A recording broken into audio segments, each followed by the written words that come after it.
Hello guys, সেদিন চলে গেছিলাম একটা ইনভিটেশন বাড়িতে। তো দেখো সেখানকার যে ভেন্যুটা ভাড়া করা হয়েছিল, তো সেখানকার ভেতরের ডেকোরেশনটা এত ভালো ছিল তাই ভিডিও না করে পারলাম না।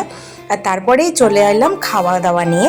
তো দেখো ফার্স্টে দিয়ে দিয়েছে সরু বাসমতি চালের ভাত, ঘি, শাক, কাসুন্দি, ওদিক দিয়ে স্যালাড রয়েছে, কাঁচা লঙ্কা রয়েছে, বেগুনি রয়েছে, আর পাতে দিয়ে দিয়েছে লেবু। তো ফার্স্টে ঘি দিয়ে চলো আগে খাওয়া যাক। আর বেগুনিটা দিয়ে ঘি দিয়ে খাওয়ার মজাই কিন্তু আলাদা। তো চলো প্রথমে ঘি দিয়ে একটা বাইট নেওয়া যাক। দেন আমি শাক দিয়ে খাচ্ছি। শাক আর কাসুন্দি দিয়ে খেতে কিন্তু আমার দুর্দান্ত লাগে। আর তারপরেও তার সাথেই দিয়ে দিয়েছে শুক্তো। তো শুক্তোটা মোটামুটি লেগেছে আমার। তো যাই হোক, এবার শুক্তো দিয়ে খাওয়া যাক।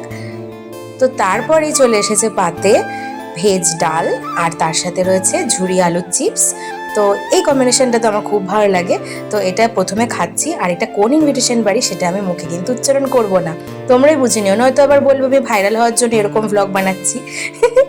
তো যাই হোক, তো লেবু চিপে নিলাম আর তার সাথে ভেজ ডাল দিয়ে প্রথমে খেয়ে নিলাম। তারপরে দেখো দিয়ে দিয়েছে পটলের দোরমা। আর পটলের দোরমা যেহেতু এটা নিরামিষ সব কিছু রান্নায়, দেখো পটলের ভেতরে কিন্তু স্টাফিংটা ছিল পনির আর পটলের বীজের। তো আমার এটা মোটামুটি লেগেছে। খাবারগুলো প্রত্যেকটা একটু মিষ্টি টাইপের ছিল।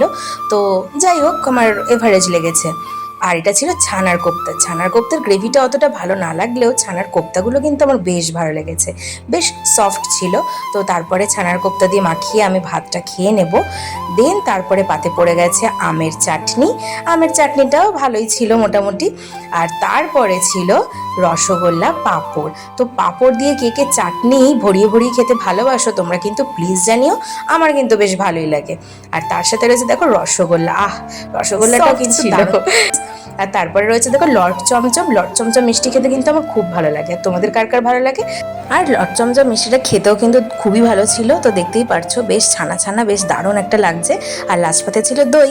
তো এখানে ভিডিওটা শেষ করছি, টাটা।